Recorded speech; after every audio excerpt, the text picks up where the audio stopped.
Mirë se vini në edicionin e orës 15 të lajmëve. Sot përfundon masa e përkohshme që gjykata kushtetuese ja caktoi konstituimit të kuvendit, duke u ndaluar çfarëdo veprimi apo procedure për formimin e qeverisë së re. Vendimi ishte marrë më 6 shtator dhe u bazua në kërkesën e 9 deputetëve të listës serbe dhe të deputetit Goran Adem Hoxha, lidhur me mënyrën e votimit për nën kryetare të kuvendit nga radhët e komuniteteve jo shumicë.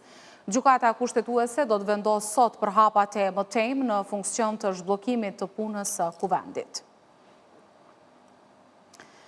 Ambasada e SBA-s në Prishtinë ka quajtur të pasakta deklarimet e kryeministrit në detyrë Albin Kurti, i cili pezullimin e dialogut strategjik me qeverinë në detyrë e ka ndërlidhur me Serbinë apo faktorë të tjerë të jashtëm.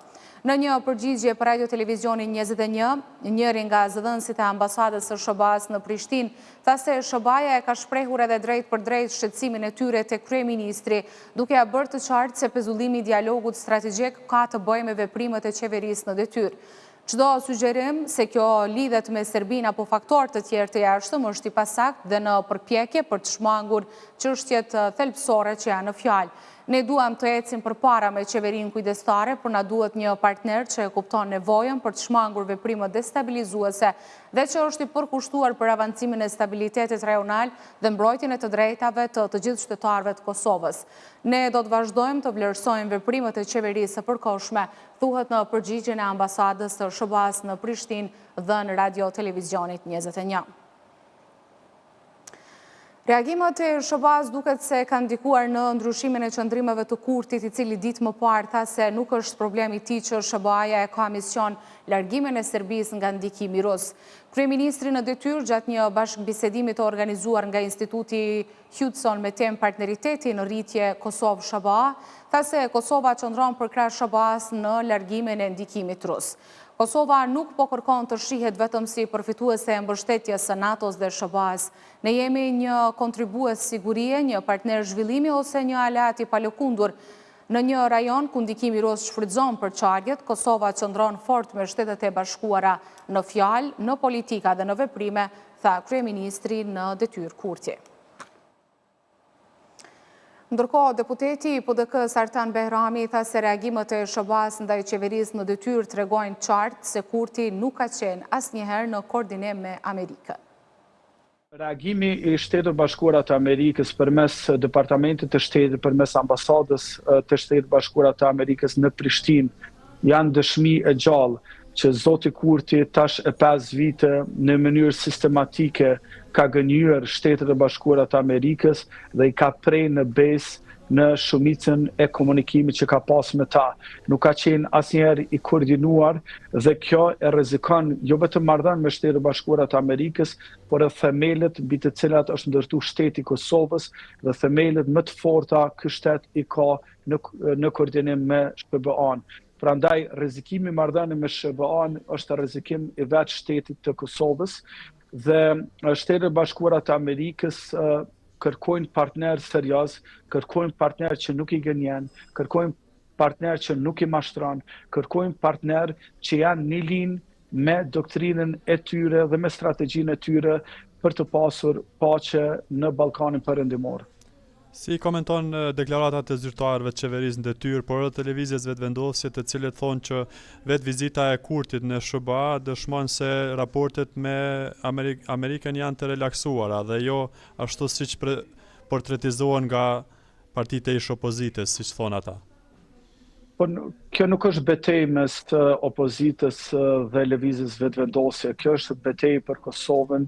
Dhe unë mendoj që lëvizja vetëvendosje e zotit Kurti duhet të jetë shumë më serioz, nuk duhet të komunikojë vetëm me elektorat të vet, duke munduar që të krijojë iluzionin se marrëdhëniet tona me Amerikën janë të mira, sepse kjo nuk i ndihmon të vërtetës. Komunikimi diplomatik është një komunikim shumë sensitiv dhe ndryshon shumë prej komunikimit populist që përdor zoti Kurti. Shtetet e Bashkuara të Amerikës e kanë lënë të hynë edhe përfaqësues të Iranit, i kanë lënë të hynë edhe përfaqësues edhe të Koresë së Veriut në kuadër të punimit të Asamblesë së Përgjithshme. Po kjo nuk nënkupton që Shtetet e Bashkuara të Amerikës kanë marrëdhënie të mira me ta.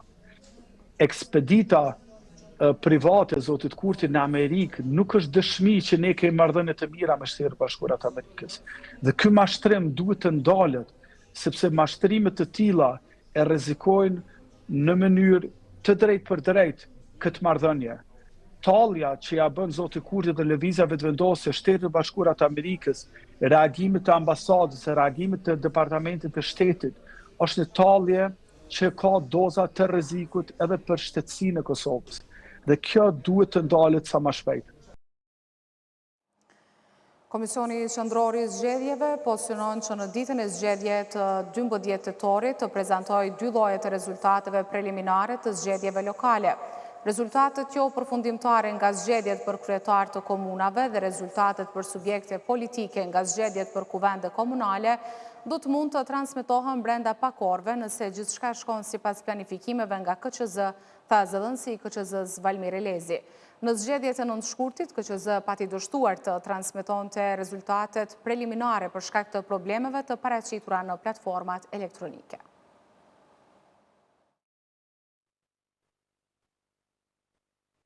Zëdhënësi i KQZ-s Valmir Elezi ka thënë se gjatë përgatitjeve të zgjedhjeve lokale janë trajtuar edhe sfidat me të cilat është ballafaquar ky institucion në zgjedhjet e fundit parlamentare. Në përgjigje ndaj sfidave të paraqitura në zgjedhjet e fundit, të cilat ndërlidhen me procesin e numërimit të votave të kandidatëve për deputet dhe evidentimit të tyre përmes software-it, për zgjedhjet lokale për kryetarë të komunave dhe për kuvende komunale, KQZ ka ndërmarrë veprimet e nevojshme për zhvillimin e software-it të ri për rezultatet preliminare nga vendvotimet, rezultatet nga qendrat komunale të numërimit dhe nga qendra e numërimit dhe rezultateve. Elezi tha se përveç rezultateve preliminare, në oraret caktuara publiku do të njoftohet edhe për pjesëmarrjen e votuesve në zgjedhje. Sipas ligjit për zgjedhjet e përgjithshme, numërimi i fletvotimeve të zgjedhjeve për kryetarë të komunave dhe të subjekteve politike duhet të bëhet në vendvotim pasi të përfundojë procesi i votimit. Prandaj, KQZ po bën përgatitje që më 12 tetor të publikohen rezultatet preliminare të kandidatëve për kryetarë të komunave dhe të subjekteve politike nga zgjedhjet për kuvende komunale. Gjithashtu, gjatë zhvillimit të ditës së votimit në oraret të caktuara do të publikohen edhe të dhëna për pjesëmarrjen e votuesve në zgjedhje për secilën komunë, të detajuar për çdo qendër votimi dhe për çdo vendvotim. Sipas ligjit për zgjedhjet e përgjithshme, numërimi i votave të kandidatëve për anëtarë të kuvendeve komunale nuk bëhet në vendvotime, por në qendrat komunale të numërimit. KQZ ka caktuar nga një qendër të tillë për çdo komunë dhe do të jenë të vendosura kryesisht në palestra sportive. Instituti për Studimet të Luftës Hibride Oktopus mbajti në Prishtinë forumin me temën Demokracia nën kërcënim, zgjedhjet si një fushbetejë gjeopolitike, ku përfaqësues institucional, ambasador dhe njohës të fushave të ndryshme diskutuan mbi sfidat që po e shoqërojnë procesin zgjedhor të 12 tetorit në Kosovë. U tha se Kosova po përballet me ndërhyrje dhe dezinformim para zgjedhjeve.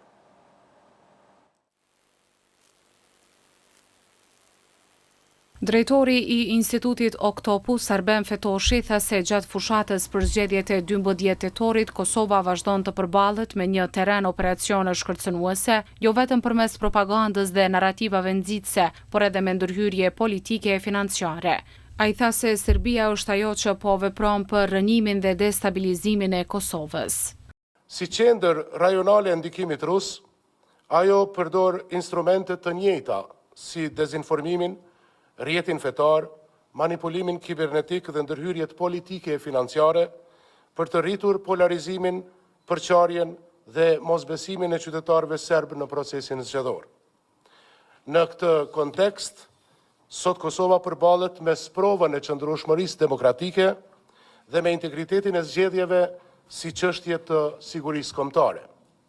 Ambasadori i Shqipërisë në Kosovë, Petrit Malaj, tha se Kosova ka një demokraci ende të brisht, e cila kërkon mbrojtje të vazhdueshme. Sipas tij, zgjedhjet janë mekanizmi kryesor që përcakton drejtimin dhe garanton të ardhmen demokratike të vendit. Ndërsa përfaqësuesi i ambasadës së Gjermanisë në Kosovë shtoi se Kosova është në një situatë delikate. Kosova në historinë e saj ka ditur të thotë fjalën e saj për sa i takon zgjedhjeve.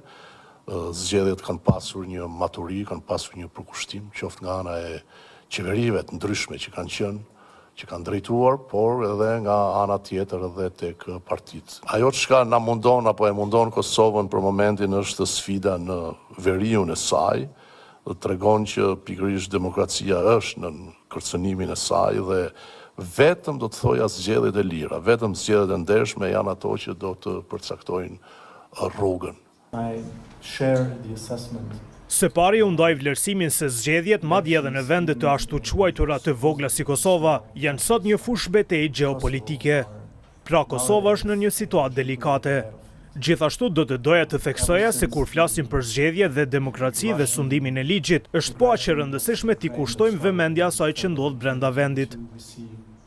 Ndërkaq njohësi i çështjeve kushtetuese Mazlum Baraliu tha se lista serbe para, gjatë dhe pas fushatave zgjedhore ka ushtruar frikë, shantazh, intimidim dhe kërcënim ndaj votuesve, duke ndikuar pothuajse në çdo proces zgjedhor. Disa komuna, sidomos në ato me shumicë serbe, ne kemi pas probleme, ka pas shantazhe, kërcënime dhe edhe keq përdorim të votës dhe të qytetarit. Kanë keq përdor besimin e qytetarëve, kanë manipuluar me votat dhe kanë cënuar proceset zgjedhore duke rrezikuar seriozisht funksionimin e demokracisë, vullnetin e votuesve mbi të gjitha duke cënuar edhe sigurinë dhe arkitekturën e re shtetërore. Politologu Dorajeti Meri tha se kriza e demokracisë nuk ka ardhur nga jashtë, por nga transformimet e saj të brendshme, duke kaluar nga demokraci liberale në një demokraci të elitave. Dhe e keq që është se demokracia pastaj, sidomos në vendin tonë, është pa kryesisht një procedurë që të mos ketë eksese, që të votuohet normalisht, të numërohen dhe kaq. Jo. Me gjash kemi gabuar duke konceptuar kësaj demokracinë. Në këtë forum u theksua se zgjedhjet e ardhshme nuk janë vetëm një proces politik, por një provë e rëndësishme për stabilitetin demokratik, sigurinë kombëtare dhe orientimin euroatlantik të vendit. Familjarët e ish policit Kosovës Arbnor Spahiu, i cili tash e 4 muaj mbahet në paraburgim në Serbi, protestuan sot në sheshin Skënderbeu në Prishtinë. Të shoqëruar nga miq dhe qytetarë, ata kërkuan lirimin e menjëhershëm të tij dhe bën apel që institucionet vendore e ndërkombëtare të ngrenë zërin kundër asaj që e quajtën padrejtësi.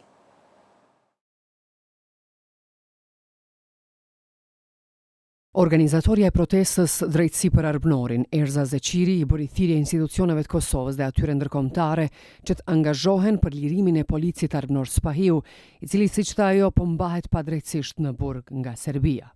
Arbnori, një ish polic i ndershëm dhe i përkushtuar ndaj shërbimit të ligjit dhe sigurisë së qytetarëve, sot ndodhet padrejtësisht në burg në Serbi, i privuar nga liria dhe i ndarë nga familja e tij. Prania jon këtu është më shumë se një mbështetje simbolike. Ajo është dëshmi se padrejtësia nuk mund të mbulohet me heshtje. Ne jemi këtu për të ngritur zërin e Arbnorit, për të thënë me vendoshmëri se liria e tij është e drejtë themelore dhe se askush nuk mund të mbahet peng i padrejtësisë. I bëjmë thirrje institucioneve të Republikës së Kosovës që të angazhohen pa ndërprerje për lirimin e tij. Po ashtu, i bëjmë thirrje institucioneve ndërkombëtare, Bashkimit Evropian, Kombeve të Bashkuara dhe organizatave të drejtave të njerëzit që të marrin përgjegjësinë për të garantuar të drejtat themelore të një qytetari që padrejtësisht po mbahet i burgosur. Edhe babai i Arbnorit, Fatmir Spahiu, kërkon angazhim më të madh nga institucionet për lirimin e djalit të tij nga burgu. Arbnori, sa i përket gjendjes fizike është mirë, po për shkak gjendjes emocionale dihet se është i lodhur, është i mërzitur nga padrejtësia që po i bëhet. Ndërsa me u maltretuar nuk është i maltretuar. Sa i përket maltretimi fizike nuk ka pasur. Sjellja ka qenë korrekte. Mirë po, ai po e vun ata për shkak se është mbajtur në mënyrë pa drejtë, po thotë se ai policinë e Kosovës e kalon me 1 nëntor ka dhënë dorëheqje 2022-ën. Ndërsa ky akuzohet për rastin i cili ka ndodhur në 24 shtator 2023-s. Ka udhëtuar më herët, mirë po nuk është ndalë. Dokumentacionin, të gjitha dokumentacionin kemi dorëzuar avokatit, dhe avokati ka proceduar në prokurori. Dhe institucionet tona janë angazhuar, mirë po ne kërkojmë që të angazhohen më tepër.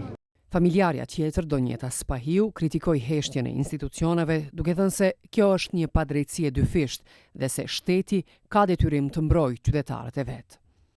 Sot jemi në muajin e 4 të kësaj padrejtësie. 4 muaj janë shumë.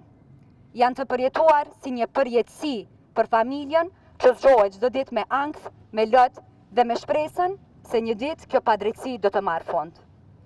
Janë 4 muaj të rëndë edhe për Arvënorin, i cili dikur me dinjitet dhe përkushtim i shërbente këtij vendi. Dhe sot është i mbajtur larg lirisë së tij. Ky nuk është vetëm një burg fizik, por edhe një plagë e thellë shpirtërore për familjen dhe për të gjithë shoqërinë tonë. Ne i falenderojmë institucionet tona shtetërore, mirë po edhe i bëjmë thirrje që të mos heshtin, të mos vonojnë dhe të mos e neglizhojnë këtë rast.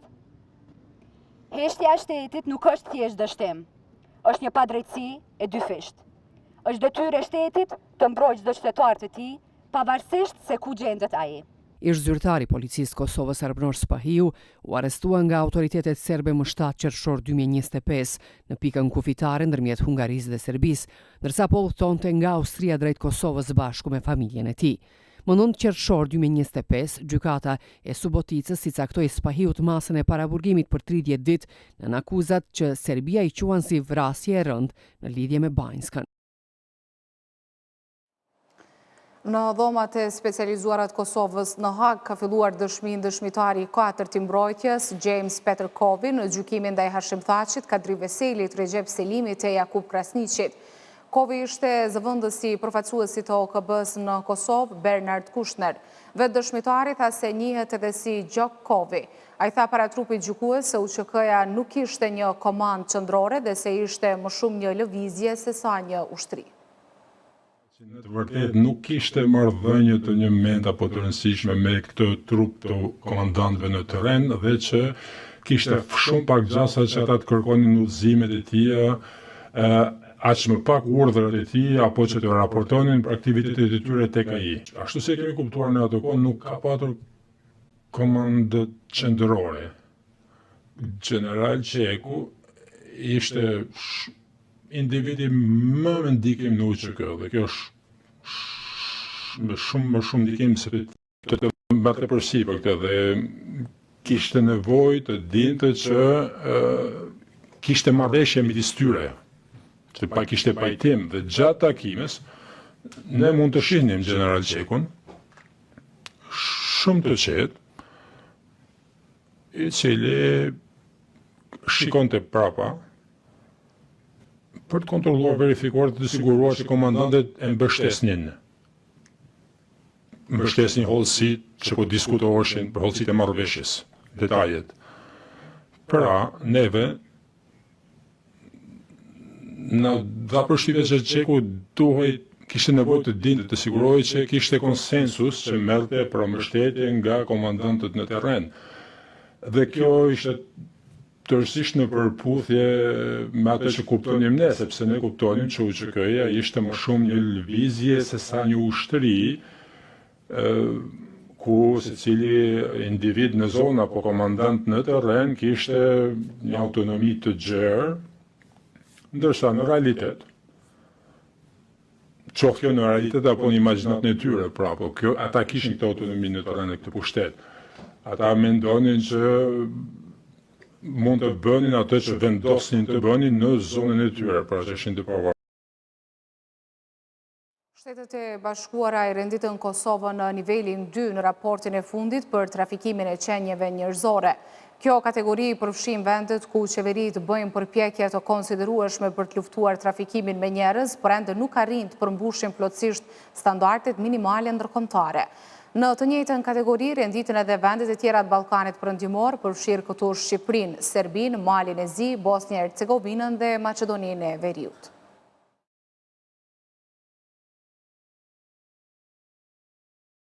Raporti publikuar nga Departamenti Amerikan i Shtetit vënë pas se Kosova ka intensifikuar përpjekjet për të luftuar trafikimin me qenje njerëzore krahasuar me vitin e kaluar, duke përfshirë ndjekjen penale të një numri më të madh personash të dyshuar për trafikim dhe identifikimin e shumë viktimave. Gjithashtu është rritur edhe financimi për mbështetjen e viktimave si dhe fondi për kompenzimin e tyre. Megjithatë, qeveria nuk i ka përmbushur disa standarde minimale në fusha kyçe, ndaj Kosova mbetet në nivelin 2, sikurse edhe në raportin e mëparshëm. Mangësitë kryesore përfshin dënimin e pakt të trafikantëve dhe shqiptimin e dënimeve nën minimumin e parashikuar me ligj. Raporti gjithashtu thekson se rastet e fëmijëve të detyruar nga prindërit për të kërkuar lëmosh rrugëve trajtohen shpesh si neglizhencë ose keqtrajtim, e jo si trafikim, duke ngritur shqetësime për identifikimin e pasakt të viktimave.